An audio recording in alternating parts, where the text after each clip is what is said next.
welcome back to our channel. I'm Emily. And I'm Andrea. And we are the Two Acute Angles. Today we are going to be showing you 4 different ways to solve quadratics. The 4 different ways are factoring, square roots, completing the square, and using the quadratic formula. So make sure you like and subscribe down below, and make sure at the end of the video, comment your favorite way to solve a quadratic formula. And let's get right into the video.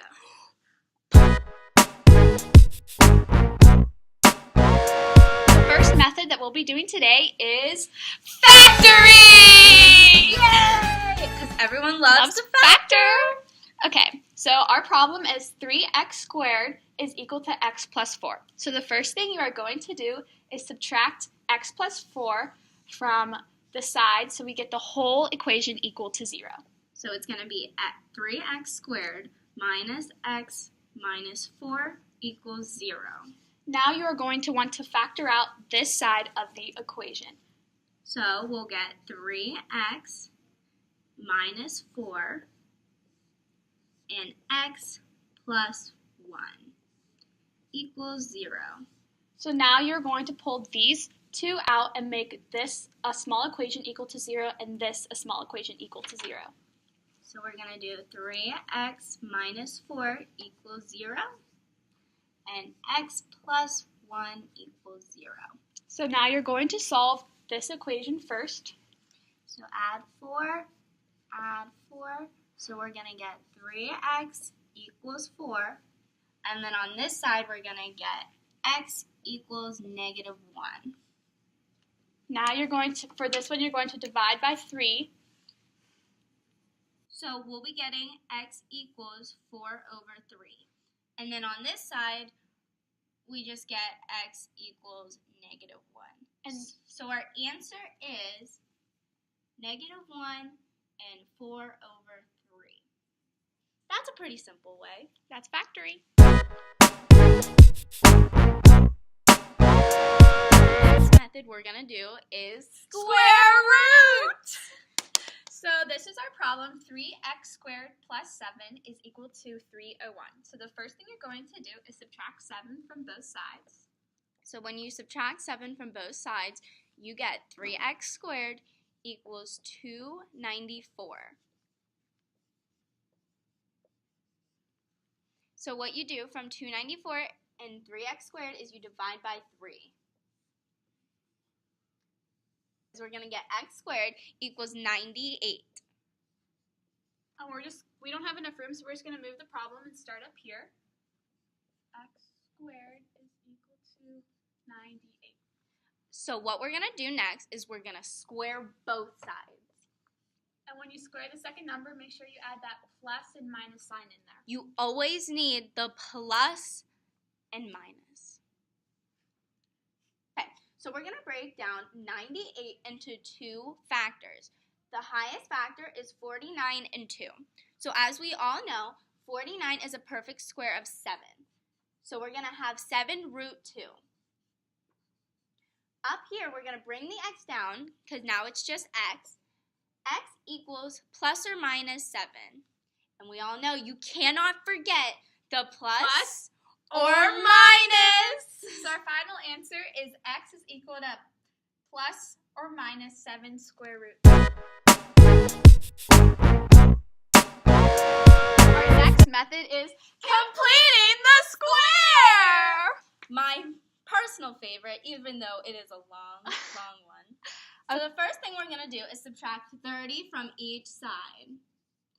We're going to get k squared minus 10k plus equals... So what we're going to do is we're going to get k squared minus 10k equals negative 30. So now what you want to do is you want to pull out your magic number. Our magic number is going to be negative 10. If you see over here, this is the formula that you're going to plug in. You're going to plug in negative 10 over 2 to get negative 5.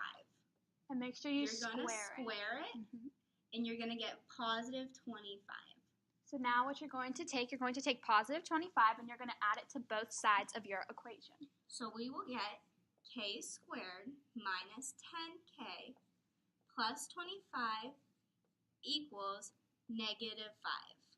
Now think back to our factoring method. You see here we have a problem that can factor, and we can FOIL it and to make it something smaller.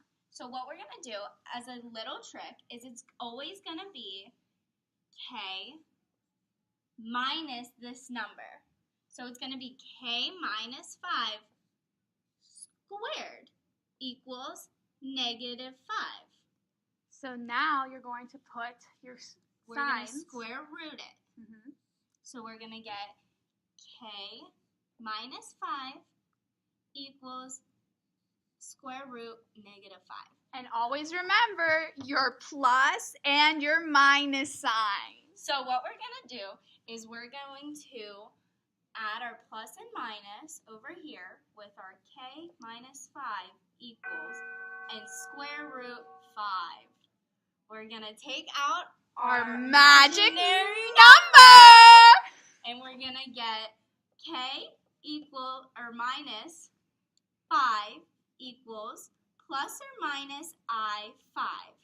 We're going to add 5 to each side, and our final answer will be k equals 5 plus or minus I square root 5. And that's the completing the square method. Yeah! Our last method is the quadratic formula. Alright, so the first question we're going to do is 5k squared plus 3k minus 2 equals 0. What we're going to do is we're going to use this formula and plug these numbers into that. So our first number is going to be 3. So we're going to do negative 3 plus or minus square root 3 squared minus 4, 5, and negative 2. So now what we're going to do is we're going to put our line and we're going to put it over 2a. So it'll be 2 times 5. So now we're going to solve. So first we're going to solve right here, and we're going to have 3 squared, which is equal to 9. And then we have negative 4 times 5 times negative 2. And that would be positive 40 because 4 times 5 is 20, and that would be negative, and then negative 20 times a negative 2 would equal positive 40. And then underneath, we will have 2 times 5, which is equal to 10. So we're going to add 9 plus 40 to equal negative 3 plus or minus square root 49 over 10. And you know that 49 is a perfect square, so 49 breaks down to 7. So we're going to have negative 3 plus or minus 7 over 10. So when you have this type of equation, you have to actually solve for each of them. You have to solve for, if, for instance, it was a positive 7, or solve, for instance, if it was a negative 7. So we'll have negative 3 plus 7 over 10, and then we'll have negative 3 minus 7 over 10. So negative 3 plus 7 equals 4 over 10. So we're going to get 2 over 5 for the one equation. Then the next one we're going to do negative 3 minus 7 over 10.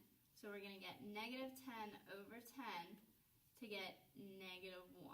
So your two answers will be negative 1 or 2 over 5.